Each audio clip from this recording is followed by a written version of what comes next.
வணக்கம். இன்னைக்கு நாம பல குடும்பங்களை ரொம்ப ஆழமா பாதிக்கிற, ஆனா பெரும்பாலும் யாருக்கும் தெரியாம வீட்டுக்குள்ளேயே இருக்கிற ஒரு பெரிய பிரச்சனைய பத்தி கொஞ்சம் விரிவா பார்க்க போறோம். ஆமா, நம்ம குழந்தைங்களுக்கிட்ட மறைஞ்சிருக்கிற இந்த டிஜிட்டல் உலகத்தோட சிக்கல்களை பத்தி தான். கரெக்ட். இது நாம எல்லாரும் கொஞ்சம் யோசிக்க வேண்டிய, கவனம் செலுத்த வேண்டிய ஒரு விஷயம். ஏன்னா குழந்தை உலகம் ரொம்ப வேகமா மாறிட்டு இருக்கு இல்லையா? அதுல தொழில்நுட்பத்தோட பங்கு ரொம்ப அதிகம். நிச்சயமா இந்த உரையாடல் உங்களுக்காக தான். நீங்க ஒருவேளை ரொம்ப பிஸியா இருக்கிற பெற்றோரா இருக்கலாம், இல்ல அக்கறையுள்ள ஒரு வாதியாரா கல்வியாளரா இருக்கலாம், இல்லனா கூட இந்த டிஜிட்டல் காலத்துல கொஞ்சம் தெளிவு வேணும்னு தேடுறவரா இருக்கலாம். உங்களுக்காக சில உறுதியான தகவல்கள், நிஜ உலக அனுபவங்கள், அப்புறம் சில புள்ளி விவரங்கள்லாம் தொகுத்து வச்சிருக்கோம். சரி. எங்க நோக்கம் சும்மா சில எச்சரிக்கைகளை சொல்றது மட்டும் இல்ல, அதையும் தாண்டி இதோட ஆழமான தாக்கங்களை புரிஞ்சுக்கிட்டு இன்னைக்கு நீங்க என்ன மாதிரி சில முதல் படிகளை எடுக்கலான்னு யோசிக்க வைக்கிறது தான். ரொம்ப சரியா சொன்னீங்க. இது காதுல கேட்டுட்டு போற விஷயம் மட்டும் இல்ல. நாம கேக்குறத நம்ம சூழலோட, குறிப்பா நம்ம தமிழ் பண்பாட்டோட, தமிழ் மரபோட பொருத்தி பார்க்கணும். ஆமா, தேவையான மாற்றங்களுக்கு நம்ம தயார்படுத்திக்கணும். நம்ம பாரம்பரிய மதிப்பையும் இந்த நவீன டெக்னாலஜியும் எப்படி பேலன்ஸ் பண்றதுங்கிறது ஒரு பெரிய கேள்விதான். அப்போ சரி, நேரடியா விஷயத்துக்கு போயிடலாம். இந்த டிஜிட்டல் சார்புநிலை, அதாவது இந்த டிபெண்டன்சி எந்த அளவுக்கு தீவிரமா இருக்குன்னு புரிய வைக்க முதல்ல ஒரு பெரிய சம்பவம் பத்தி பேசலாம். சொல்லுங்க. ஒரு நாட்டு அரசாங்கம் சில பாப்புலரான சமூக ஊடக தளங்களை தடை செய்ய நினைச்சப்போ என்ன ஆச்சு? ஓ, அதோட எதிர்வினை நினைச்சு பார்க்க முடியாத அளவுக்கு பயங்கரமா இருந்துச்சு. ஆயிரக்கணக்கான இளைஞர்கள் உடனே தெருவுக்கு வந்துட்டாங்க, போராட்டம் பண்ண ஆரம்பிச்சிட்டாங்க. ஒரு செயலிக்கா? அதுக்கு போய் இவ்ளோ பெரிய போராட்டமா? அதுதான் விஷயமே. அது வெறும் ஒரு ஆப்ஸுக்கான போராட்டம் இல்ல. அந்த போராட்டம் அப்புறம் வன்முறையா மாறிடுச்சு. கிடைச்ச ரிப்போர்ட்ஸ் படி பாத்தீங்கன்னா 19 பேர் இறந்து போயிட்டாங்க. ஐயோ! ஆமா, 400க்கும் மேற்பட்டவங்க காயமடைஞ்சதா சொல்றாங்க. அரசியல் ரீதியா பார்த்தா அந்த நாட்டு பிரதமரே பதவி விலகிற நிலைமைக்கு போயிடுச்சு. அப்படியா? ஆமா, இது ஏன் நடந்துச்சுங்கிறதா முக்கியம். அந்த ஆதாரம் சொல்ற விஷயம் என்னன்னா, இது அந்த தலைமுறையோட ஆழமான சார்பு நிலைய, அந்த டிபெண்டன்சிய வெளிச்சம் போட்டு காட்டுச்சு. சமூக ஊடகங்கிறது அவங்களுக்கு வெறும் பொழுதுபோக்கு இல்ல, அது அவங்களோட அடையாளம், ஃப்ரெண்ட்ஷிப், அவங்களோட சமூக இணைப்பு. சொல்லப்போனா சிலருக்கு வாழ்க்கையோட அர்த்தம் மாதிரி ஆயிடுச்சு. அதை தடை பண்ணப்போ அவங்க சமூக உணர்ச்சி ரீதியான அந்த உயிர் நாடியே கட்டானது மாதிரி ஃபீல் பண்ணிருக்காங்க. நினைச்சு பார்க்கவே ஆச்சரியமா இருக்கு. ஒரு வர்ச்சுவல் உலகம் நிஜ உலகத்துல இவ்ளோ பெரிய தாக்கத்தை ஏற்படுத்துதா? சரி, இந்த பெரிய சமூக வெடிப்பை நம்ம வீட்டுக்குள்ள நடக்கிற சின்ன சின்ன விஷயங்களோட ஒப்பிட முடியுமா? கண்டிப்பா, ரொம்ப சுலபமா ஒப்பிடலாம்.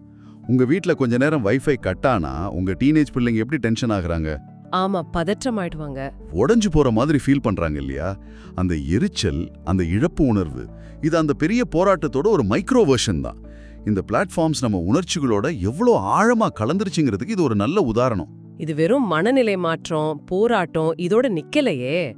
சில சமயம் ஆபத்து ரொம்ப நேரடியா உடம்புக்கே ஆபத்தா, ஏன் உயிருக்கே கூட ஆபத்தா அமைதுன்னு சொல்றீங்களே, அந்த ஆன்லைன் சவால்கள் பத்தி கொஞ்சம் சொல்லுங்க. ஆமா, இது ரொம்ப ரொம்ப கவலைப்பட வேண்டிய ஒரு விஷயம். இதெல்லாம் வெறும் கதை இல்ல, ஆதாரங்களோட பதிவு செய்யப்பட்டிருக்கு. உதாரணத்துக்கு அந்த பிளாக் அவுட் சேலஞ்சுன்னு ஒன்று இருந்துச்சு. அது என்னது? அது தங்களையே மூச்சு திணற வச்சு ஒரு மாதிரி மயக்க நிலைக்கு போகத்தூன்ற ஒரு மோசமான சவால். குறைஞ்சது 20 குழந்தைங்களோட மரணத்துக்கு இது காரணமா இருந்திருக்கு. அதுல சில பேர் 10 வயசு கீழே இருக்கிறவங்க. 10 வயசு குழந்தைங்களா? என்ன கொடுமை இது! அப்படிதான். இன்னொரு வைரல் சேலஞ்சு 8 உயிர்களை எடுத்திருக்கு. இதை விட மோசமான ரொம்ப வஞ்சகமான ஒன்னு இருந்துச்சு, அந்த 50 டேஸ் விளையாட்டு. 50 நாள் விளையாட்டா? அது என்ன மாதிரி? அது ஒரு சீரீஸா ஆபத்தான டாஸ்க் கொடுத்து கடைசியில தற்கொலைக்கு தூண்டுற ஒரு சைக்காலஜிக்கல் டார்ச்சர் கேம் மாதிரி. Oh my God! Russia, India, பிரேசில்னு பல நாடுகள்ல நூத்துக்கணக்கான டீனேஜர்ஸ் தற்கொலைக்கு இது சம்பந்தப்பட்டிருக்கு. இது உலக அளவுல பரவுச்சு. அமெரிக்காவில இருந்து ஒரு 20 வயசு இந்திய மாணவர் கூட அதோட கடைசி டாஸ்கை செய்ய முயற்சி பண்ணி இறந்து போனதா ஒரு பதிவு இருக்கு. கேட்கவே ரொம்ப பயங்கரமா இருக்கு. இந்த விவரங்களை ஏன் நாம இவ்ளோ அழுத்தமா பேசுறோம்? ஏன்னா இது பிள்ளைங்க சும்மா விளையாடுறாங்கன்னு நாம ஈஸியா எடுத்துக்கிற விஷயம் இல்லைன்னு புரிய வைக்கதான். இது ஒரு நிஜமான உலகளாவிய நெருக்கடி. சும்மா ஸ்க்ரோல் பண்றதுல ஆரம்பிச்சு நிஜமான உயிராபத்து வரைக்கும் இந்த டிஜிட்டல் உலகத்துல இருக்கு. இந்த மாதிரி துயரங்களை நம்ம தமிழ் பண்பாட்டுல உயிருக்கும் சமூக உறவுகளுக்கும் நாம கொடுக்கிற முக்கியத்துவத்தோட ஒப்பிட்டு பார்க்கும்போது இதோட தாக்கம் இன்னும் அதிகமா தெரியுது இல்லையா? உண்மைதான். இந்த மாதிரி தனிப்பட்ட சோக கதைகள் மட்டும் இல்லாம புள்ளி விவரங்களை ஒரு மாதிரி கவலை தர்ற மாதிரி தானே இருக்கு. இந்த டிஜிட்டல் பழக்கங்கள் எப்படி அதிகமாயிட்டு வருது? நிச்சயமா ப்ராப்ளமேட்டிக் டிஜிட்டல் பிஹேவியர், அதாவது இந்த சிக்கலான டிஜிட்டல் நடத்தை ரொம்ப வேகமா அதிகமாகுதுன்னு டேட்டா காட்டுது. குறிப்பா சமூக ஊடகங்களோட சிக்கலான பயன்பாடு, அதாவது ரொம்ப அதிகமான சார்பு நிலை 2018ல 7% இருந்தது, 2022ல 11% ஆயிடுச்சு. 4 வருஷத்துல கிட்டத்தட்ட 50% அதிகமாயிருக்கா? ஆமா, இது ஒரு பெரிய ஜம்ப். இது என்ன காட்டுதுன்னா இந்த பிரச்சனை குறையல, இன்னும் வேகமா போயிட்டு இருக்கு. இன்னொன்னையும் பாருங்க, 3ல் 1 பங்குக்கு மேல இருக்கிற இளைஞர்கள் அவங்க கிட்டத்தட்ட எப்பவுமே ஆல்மோஸ்ட் கான்ஸ்டன்ட்லி ஆன்லைன்ல நண்பர்களோட பேசிட்டு இருக்கிறதா சொல்றாங்க. அந்த கிட்டத்தட்ட எப்பவுமேங்கிற வார்த்தை ரொம்ப முக்கியம். இது கேமிங்லயும் இதே மாதிரி இருக்கா? ஆமா, கிட்டத்தட்ட 12% இளைஞர்கள் கிட்ட சிக்கலான கேமிங் பழக்கங்கள் தெரியுது. இப்ப தமிழ்நாட்டை எடுத்துக்கிட்டா நாம கல்விக்கு, அதாவது கல்வி சிறப்புக்கு எவ்வளவு முக்கியத்துவம் கொடுக்கறோம்னு நமக்கு தெரியும். ஆமா, இந்த டிஜிட்டல் பழக்கங்கள் மாணவர்களோட கவனம், படிப்பு இதையெல்லாம் எப்படி பாதிக்குதுன்னு நாம ரொம்ப ஆழமா யோசிக்க வேண்டியிருக்கு. சரி. இந்த பிளாட்ஃபார்ம்ஸ் நம்ம கவனத்தை இழுக்கிறதுக்காகவே டிசைன் பண்ணப்பட்டிருக்குன்னு சொன்னீங்க. இந்த மாதிரி தொடர்ந்து டிஜிட்டலா இழுத்துக்கிட்டே இருக்கிறது ஒரு குழந்தையோட மூளையில தினமும் என்ன செய்யுது? அதோட விளைவுகள் என்ன? அதான் முக்கியமான கேள்வி. ஆதாரங்கள் 4 முக்கியமான நெகட்டிவ் விளைவுகளை சொல்றாங்க. 1, சிதறிய கவனம், fragmented attention. அதாவது ஒரு விஷயத்துல முழுசா கான்சென்ட்ரேட் பண்ண முடியாத நிலைமை, அப்படிதானே? கரெக்ட். ஆப்ஸ்க்கும் நோட்டிஃபிகேஷனுக்கும் நடுவுல மாறி மாறி போயிட்டே இருக்கிறது ரிசர்ச்சர்ஸ் சொல்ற அட்டென்ஷன் ரெசிடியூ, அதாவது கவன எச்சத்தை உருவாக்குது. கவன எச்சமா? ஆமா, அதாவது ஒரு வேலையை விட்டுட்டு அடுத்த வேலைக்கு போகும்போது போன வேலையோட சிந்தனை துணுக்குகள் நம்ம மனசுல ஒட்டிட்டே இருக்கும். இதனால ஆழமான நீடித்த கவனம் செலுத்தவே முடியாது. அதுக்கு பதிலா ஒரு கிரானிக் டிஸ்ட்ராக்ஷன், அதாவது நாள்பட்ட கவனச்சிதறல் வந்துடும். எப்போ பார்த்தாலும் எதையாவது ஸ்க்ரோல் பண்ணணும், கிளிக் பண்ணணுங்கிற ஒரு தூண்டுதல், எல்லாத்தையும் மேலோட்டமா பார்க்குற பழக்கம், இதெல்லாம் வந்துருது. அப்போ என் குழந்தைங்க ஒரு புக்கை படிக்கவோ இல்ல ஹோம்வொர்க் முடிக்கவோ கஷ்டப்படுறாங்கன்னா அது வெறும் சோம்பேறித்தனம் இல்லையா? அவங்க வேணும்னே பண்றது இல்லையா? அது ஒரு காரணமா இருக்கலாம். ஆனா அதை விட ஆழமான ஒரு விஷயம் நடக்க வாய்ப்பு இருக்கு.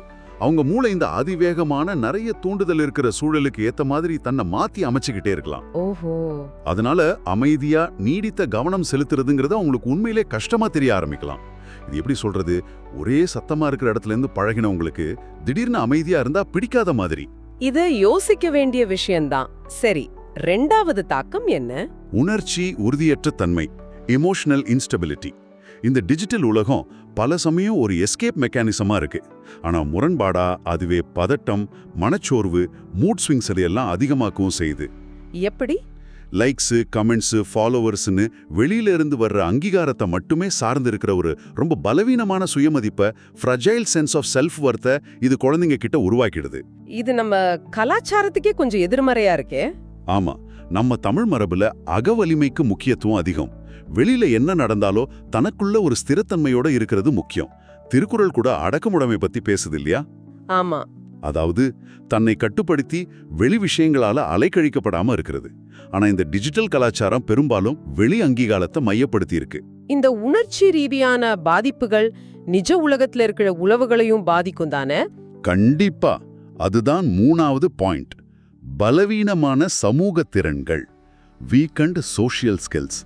பெரும்பாலான பேச்சுவார்த்தை பழக்க வழக்கங்கள் எல்லாம் ஒரு ஸ்கிரீன் வழியா நடக்கும்போது மற்றவங்களோட உணர்வு புரிஞ்சுக்கிறது, எம்பத்தி, முகப்பாவனை, உடல் மொழி மாதிரி சின்ன சின்ன குறிப்புகளை வச்சு புரிஞ்சுக்கிறது, நேரடியா சந்திக்கும் போது வர்ற கருத்து வேறுபாட்டை சமாளிக்கிறது, இந்த மாதிரி முக்கியமான நிஜ வாழ்க்கை திறமைகளை கத்துக்க வாய்ப்பு குறைஞ்சிடுது. அதனால என்ன ஆகும்? அவங்க டிஜிட்டல் உலகத்துல ஆயிரக்கணக்கான ஃப்ரெண்ட்ஸோட கனெக்டடா இருக்கிறதா ஃபீல் பண்ணலாம். ஆனா நிஜ உலகத்துல ரொம்ப தனிமையா உணர்றதுக்கு வாய்ப்பு அதிகம். தமிழ் கலாச்சாரத்துல குடும்ப உறவுகளுக்கும் சமூக தொடர்புகளுக்கும் நாம கொடுக்கிற முக்கியத்துவம் நமக்கு தெரியும். ஒன்னா கூடி பேசுறது, ஒருத்தருக்கு ஒருத்தர் ஆதரவா இருக்கிறது நம்ம மரபு. இந்த டிஜிட்டல் தனிமைப்படுத்தல் அந்த அடிப்படையே கொஞ்சம் ஆட்டம் காண வைக்குது. 4வது கடைசி தாக்கம் என்ன? அடிப்படை சுகாதார சீர்குலைவு, பேசிக் ஹெல்த் டிஸ்ரப்ஷன். இது ரொம்ப நேரடியானது. ஸ்கிரீன்ல இருந்து வர்ற நீல ஒளி தூக்கத்தை கெடுக்குது. மணிக்கணக்கா ஒரே இடத்துல உட்கார்ந்திருக்கிறதுனால வர்ற உடல் பருமன், அது சம்பந்தமான பிரச்சனைகள், தொடர்ந்து மனசு தூண்டப்பட்டுக்கிட்டே இருக்கிறது, ஓய்வே இல்லாம இருக்கிறது, இதெல்லாம் உடம்போட நோய் எதிர்ப்பு சக்தியை கூட பாதிக்கலாம்.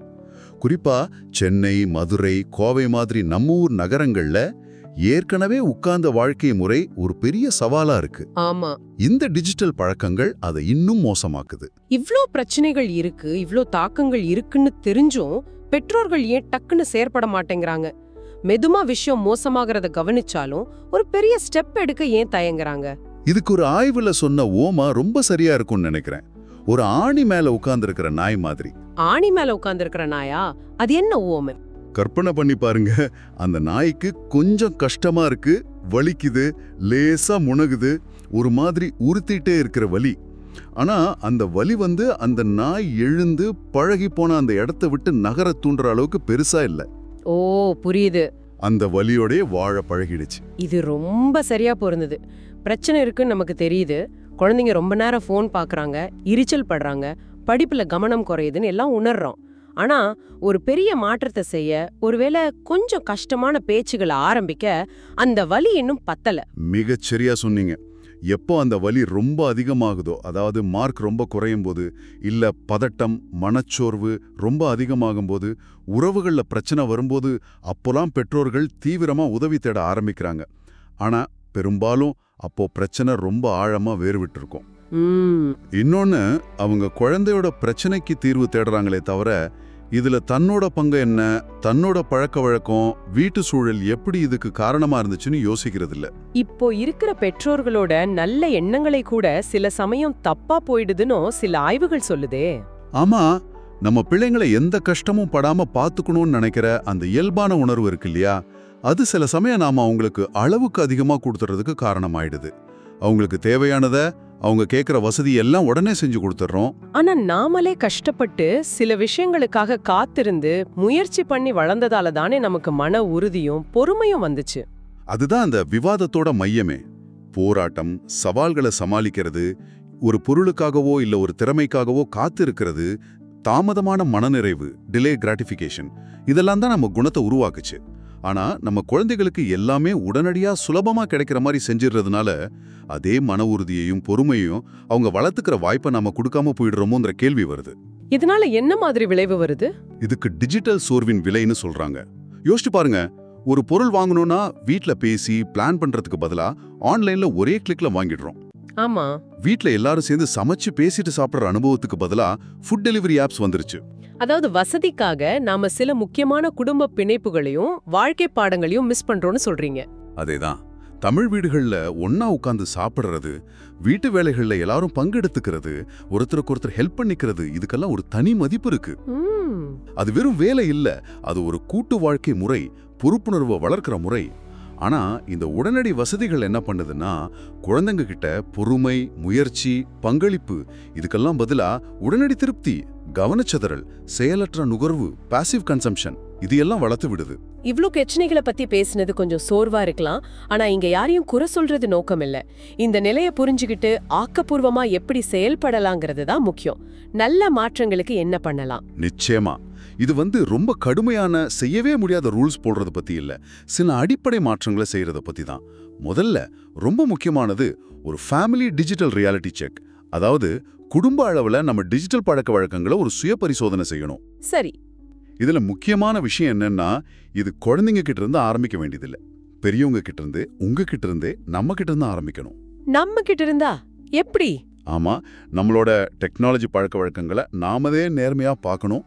நான் என் பிள்ளைகளுக்கு என்ன மாதிரி ரோல் மாடலா இருக்கேன், நான் ஃபோன் யூஸ் பண்ற விதம் அவங்களுக்கு என்ன சொல்லுது, நான் டிஜிட்டலா செய்யற தேர்வுகளோட மறைமுக விளைவுகள் என்ன அப்படின்னு நம்மள நாமளே கேட்டுக்கணும். நாம ஒரு விஷயத்துல தேர்ச்சி பெற ஆரம்பிக்காம அதை எப்படி மத்தவங்களுக்கு சொல்லிக் கொடுக்க முடியும்? சுய விழிப்புணர்வு தான் முதல் படி. இது நம்மள நாமளே கண்ணாடியில பாக்குற மாதிரி கொஞ்சம் கஷ்டம்தான், ஆனா அவசியம். சரி, இந்த சுய விழிப்புணர்வுக்கு அப்புறம் ரெண்டாவது வழி என்ன? டெக்னாலஜி இல்லாத நங்கூர புள்ளிகளை உருவாக்கணும். அதாவது வீட்டுல சில நேரங்கள்லயோ இல்ல சில இடங்கள்லயோ டெக்னாலஜிக்கு இடமே இல்லைன்னு முடிவு பண்ணணும். இதெல்லாம் பேசி மாத்திக்க முடியாத உறுதியான விதிகளா இருக்கணும். உதாரணத்துக்கு டின்னர் டைம் மாதிரிங்களா? பர்ஃபெக்ட் உதாரணம். தினமும் ஒருவேளை சாப்பாடாவது, குறிப்பா நைட் டின்னர் டெக்னாலஜி இல்லாம எல்லாரும் ஒண்ணா உட்காந்து சாப்பிடணும்னு ஆய்வுகள் ரொம்ப அழுத்தமா சொல்லுது. சரி. இல்லனா நைட்டு ஒரு குறிப்பிட்ட டைமுக்கு அப்புறம், உதாரணமா 8 மணிக்கு மேல எந்த டிவைஸும் யூஸ் பண்ணக்கூடாதுங்கிற ரூல். இன்னும் ஒரு படி மேல போய் வாரத்துக்கு ஒரு நாள் கொஞ்ச நேரமோ இல்ல ஒரு அரை நாளோ டெக்னாலஜி ஓய்வு நாள், டெக் சாபத் அப்படின்னு வச்சுக்கலாம். இதோட நோக்கம் என்னன்னா, இந்த வேகமான ஒரே குழப்பமா இருக்கிற டிஜிட்டல் வாழ்க்கைக்கு நடுவுல கவனமா ஒருத்தரோட ஒருத்தர் இணைஞ்சிருக்கிற வாழ்க்கையோட சின்ன சின்ன தீவுகளை உருவாக்குறது. அந்த ஒரு டெக்னாலஜி இல்லாத சாப்பாட்டு நேரம் ஏன் அவ்வளவு முக்கியம்னு சொல்றீங்க? அது எப்படி இந்த டிஜிட்டல் தாக்கங்களை சரி செய்யும்? நாம முன்னாடி பேசின 2 முக்கியமான பிரச்சனைகளை இது நேரடியா சரி பண்ணுது. பலவீனமான சமூக திறன்கள், சிதறிய கவனம். நீங்க டைனிங் டேபிள்ல இருந்து ஸ்கிரீனை எடுத்துட்டீங்கன்னா நேருக்கு நேர் பேச வேண்டிய கட்டாயம் வருது. ஆமா. ஒருத்தர் சொல்றத ஒருத்தர் கவனமா கேட்கணும், முகத்தை பார்த்து பேசணும், கருத்துக்களை பரிமாறிக்கணும். இது குழந்தைங்களுக்கு பாதுகாப்பான சூழல்ல சின்ன சின்ன சோஷியல் இன்டராக்ஷன், பேச்சுவார்த்தை, ஏன் சின்ன கருத்து வேறுபாட்டை எப்படி ஹேண்டில் பண்றதுன்னு கூட கத்துக்க உதவுது. சரிதான். ஸ்கிரீனால அடிக்கடி தடைபடுற அந்த குடும்ப இணைப்பா, ஃபேமிலி கனெக்ஷனை இது திரும்ப உருவாக்குது. நம்ம தமிழ் குடும்பங்கள்ல ஒன்னா உட்காந்து சாப்பிடும்போது நடக்கிற அந்த குடும்ப உரையாடல்கள் உறவுகளை எப்படி பலப்படுத்துச்சோ, இதுவும் அந்த மாதிரி ஒரு முயற்சி தான். ரொம்ப அர்த்தமுள்ளதா இருக்கு. சரி, 3வது நடைமுறை வழி என்ன? கவனிப்பு மற்றும் இணைப்பு, அப்சர்வேஷன் அண்ட் கனெக்ஷன். இதுல 2 பார்ட் இருக்கு. முதல்ல, பெற்றோர்கள் தங்களோட குழந்தைங்களை கவனமா பார்க்கறவங்கள மாறணும். உங்க குழந்தை டிவைஸ்ல இருந்து பிரியும் போது இல்ல அந்த டைம் வரும்போது அவங்க மூடு எப்படி இருக்கு, அவங்க நடத்தை எப்படி மாறுதுன்னு நோட் பண்ணுங்க. எதை குறிப்பா கவனிக்கணும்? அந்த பிரிவினை அவங்களுக்குள்ள பதட்டத்தை உண்டாக்குதா, எரிச்சலை தூண்டுதா, இல்ல திரும்ப எப்போ டிவைஸ் எடுக்கலான்னு ஒரே கவனமா ஹைப்பர் விஜிலன்ஸா இருக்காங்களா? இதெல்லாம் சார்பு நிலையோட அறிகுறிகளா இருக்கலாம். இதை தப்புன்னு பார்க்காம நீங்க புரிஞ்சிக்க வேண்டிய ஒரு அறிகுறியை எடுத்துக்கணும். கவனிச்சதுக்கு அப்புறம் அடுத்த பார்ட் என்ன? இணைப்பு. அதாவது நீங்க சொல்றத செஞ்சு காட்டணும். நீங்க உங்க பிள்ளைங்க கிட்ட என்ன நடத்தையை எதிர்பார்க்கறீங்களோ அதை நீங்க முதல்ல செஞ்சு காட்டணும். Role model. உங்க பிள்ளை போனை வைக்கணும் நீங்க நினைச்சா முதல்ல நீங்க உங்க போனை வைக்கணும். சும்மா ஸ்க்ரோல் பண்றதுக்கு பதிலா அவங்களோட சேர்ந்து வெளியில நடக்க போங்க. ஒரு பிரிண்டட் புக்கை படிங்க. பை பட்டனை கிளிக் பண்றதுக்கு பதிலா ஒரு பொருளை பத்தி அவங்களோட பேசுங்க. அந்த முன்மாதிரி ரொம்ப பவர்ஃபுல்லானது. அப்போ மொத்த நோக்கமும் டெக்னாலஜியை சுத்தமா தவிர்க்கிறது இல்ல, நாம டெக்னாலஜிக்கு எதிரா மாற வேண்டியதில்ல. இல்லவே இல்ல.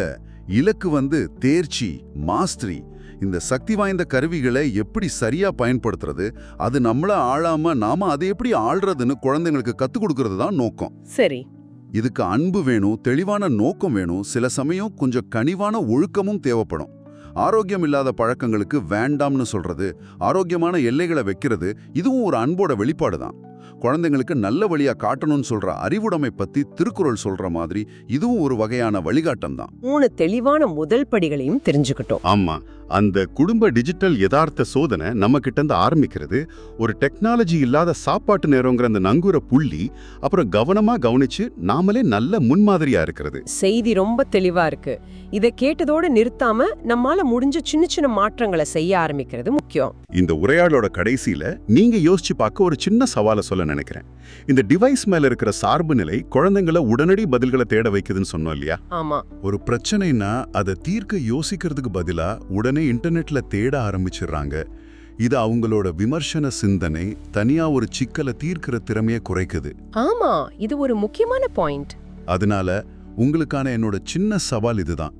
இந்த வாரம் உங்க குழந்தைகளோட சேர்ந்து ஒரு சிம்பிளான ஆனா கொஞ்சம் ஸ்டெப்ஸ் இருக்கிற கையால செய்யக்கூடிய ஒரு சிக்கல் தீர்க்கும் வேலையை அறிமுகப்படுத்துங்க. அது உடனே கூகுள்ல தேடாம கொஞ்சம் முயற்சி, யோசனை, ஒருவேளை சின்ன சின்ன ஏமாற்றங்களை தாங்கிக்கிற திறன், ஃப்ரஸ்ட்ரேஷன் டாலரன்ஸ், இதையெல்லாம் தேவைப்படுற மாதிரி இருக்கணும். என்ன மாதிரி வேலையா இருக்கலாம்? எது வேணா இருக்கலாம்.